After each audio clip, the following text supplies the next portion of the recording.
querido irmão, minha querida irmã, paz e bem, a alegria do ressuscitado seja sempre a nossa força. Estamos aqui para mais uma direção à luz da palavra. Hoje, sexta-feira da oitava da Páscoa, vamos tomar a primeira leitura do dia de hoje, Atos 4, de 1 a 12. Vamos à leitura. Naqueles dias, depois que o paralítico fora curado, Pedro e João ainda estavam falando ao povo quando chegaram os sacerdotes, o chefe da guarda do templo e os saduceus. Estavam irritados porque os apóstolos ensinavam o povo e anunciavam a ressurreição dos mortos na pessoa de Jesus. Eles prenderam Pedro e João e os colocaram na prisão até o dia seguinte, porque já estavam anoitecendo. Todavia, muitos daqueles que tinham ouvido a pregação acreditaram, e o número dos homens chegou a uns 5.000. No dia seguinte, reuniram-se em Jerusalém os chefes, os anciãos e os mestres da lei. Estavam presentes o sumo sacerdote Anás e também Caifás, João, Alexandre e todos os que pertenciam às famílias dos sumos sacerdotes. Fizeram Pedro e João comparecer diante deles e os interrogavam. Com que poder ou em nome de quem vós fizestes isso? Então Pedro, cheio do Espírito Santo, disse-lhes: chefes do povo e anciãos, hoje estamos sendo interrogados por termos feito o bem a um enfermo e pelo modo como foi curado. Ficai, pois, sabendo, todos vós e todo o povo de Israel, é pelo nome de Jesus Cristo de Nazaré, aquele que vós crucificastes e que Deus ressuscitou dos mortos, que este homem está curado diante de vós. Jesus é a pedra que vós, os construtores, desprezastes e que se tornou a pedra angular. Em nenhum outro há salvação, pois não existe debaixo do céu outro nome dado aos homens pelo qual possamos ser salvos. Palavra do Senhor, graças a Deus. Meus queridos irmãos e irmãs, essa palavra é uma palavra muito interessante para nós hoje. Pedro e João tinham curado aquele homem na porta do templo, aquele paralítico, realizaram uma cura milagrosa pelo poder de Jesus, em nome de Jesus, e foram presos por causa disso. No dia seguinte, levado à presença ali dos sumos sacerdotes, das autoridades, e eles então se dirigiram a Pedro e João, e perguntaram: olha, o que autoridade vocês fizeram isso? Tipo assim, quem vocês pensam que vocês são? Com que poder, em nome de quem vocês fizeram isso? E Pedro, com muita ousadia própria de uma pessoa cheia do Espírito Santo, ele diz: olha, vocês fiquem sabendo todos que nós fizemos isso. Foi pelo nome de Jesus Cristo de Nazaré que vocês crucificaram, mas ele ressuscitou. Vocês rejeitaram ele, mas não adiantou não. Porque a pedra que os construtores rejeitaram tornou-se a pedra angular, porque Deus ressuscitou Jesus dos mortos. Então, para nós hoje, na direção à luz da palavra de hoje, essa palavra, essa pergunta que fizeram aos dois: com que poder ou em nome de quem vocês fizeram isso?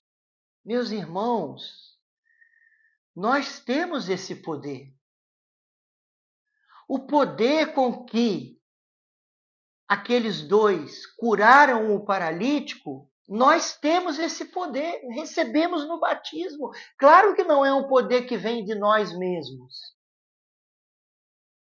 Como diz um antigo teólogo, de nós mesmos nós só temos o pecado. Mas nós temos muito mais do que apenas aquilo que é nosso. E como dizia ainda um antigo teólogo do Oriente Cristão chamado Nicolás Cabasilas, ele dizia assim: aquilo que é de Cristo é mais nosso do que aquilo que é nosso mesmo. Então, quer dizer, nós temos esse poder desde o batismo, é a força de Deus, é a vida do ressuscitado dentro de nós. Isso é real, meus irmãos. Isso é real. A história da igreja mostra pela vida de muitos e muitos santos. E é claro, não se trata aqui de ter o poder para ressuscitar os mortos, para realizar curas milagrosas, não que isso também não possa ser feito se for da vontade de Deus, mas não se trata disso. Não, nós temos o poder para viver uma vida nova, nós temos o poder para amar, nós temos o poder para vivermos verdadeiramente como nova criatura, como um filho, uma filha de Deus realmente deve viver. Nós temos o poder para viver a nossa vida como o próprio Jesus viveria se estivesse no nosso lugar. Você está percebendo? Aquilo que o Senhor nos chama a viver, Ele nos deu o poder para viver. Isso se chama a graça. A força da graça, a graça santificante, pela qual o Espírito Santo nos elevou ao estado sobrenatural, pelo qual nós ganhamos uma segunda natureza. Nós somos novas criaturas. Né?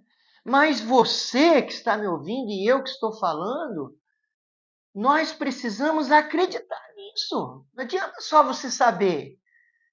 Assim, intelectualmente, você sabe desse conceito teológico. Não é uma coisa no mundo das ideias. Não, você precisa crer. Como disse São Paulo, tudo posso naquele que me fortalece. Né? Como diz uma frase aí que as pessoas usam muito nesse campo assim do pensamento positivo, da autoajuda, mas que a gente pode aplicar aqui de alguma maneira. Né? Posso se penso que posso. Eu posso. Você precisa pensar que você pode. Não pensando em você como se você tivesse um poder que vem de você mesmo, né? Posso porque eu tenho a força que vem de mim. Não, posso se penso que posso, e eu penso que posso porque Deus me dá a sua força. Você precisa acreditar. Acreditar que você recebeu a graça, que você recebeu as virtudes infusas, que você recebeu os dons do Espírito Santo para viver uma vida nova, para amar, para viver a santidade em alto grau. Não pense na santidade de uma forma medíocre. Pense na santidade em alto grau. Porque é esta que o Senhor te chama a viver. Ele disse, sede perfeitos como o vosso Pai é perfeito. Esse é o chamado de Deus para nós. Deus não nos pede para viver algo que Ele já não nos tenha dado a força, o poder para nós vivermos. Então, o conselho de hoje, a direção de hoje, à luz dessa palavra, é você pode. Acredite que você pode. Que você pode pela graça, pela fé, pela vida de oração. Você pode. É algo que é possível. Não é automático, mas é possível. Confiando em Deus, olhando para Deus, se abrindo a Deus, se dispondo a Deus, orando, buscando a força nos sacramentos. Você pode. Acredite. Então, a direção de hoje é abra-se a Deus, acreditando que você pode, que Ele te faz poder. Amém? Fique com Deus e tenha essa cabeça. E não uma cabeça pessimista, uma cabeça fechada, numa falsa humildade. Eu não sou ninguém, eu não posso nada. Sim, você não é ninguém, eu não sou ninguém, eu não posso nada por mim mesmo, você não pode nada por você mesmo. Mas tudo posso naquele que me fortalece. Tenha uma cabeça boa, olhe para Deus e veja que você pode. Fique com Deus.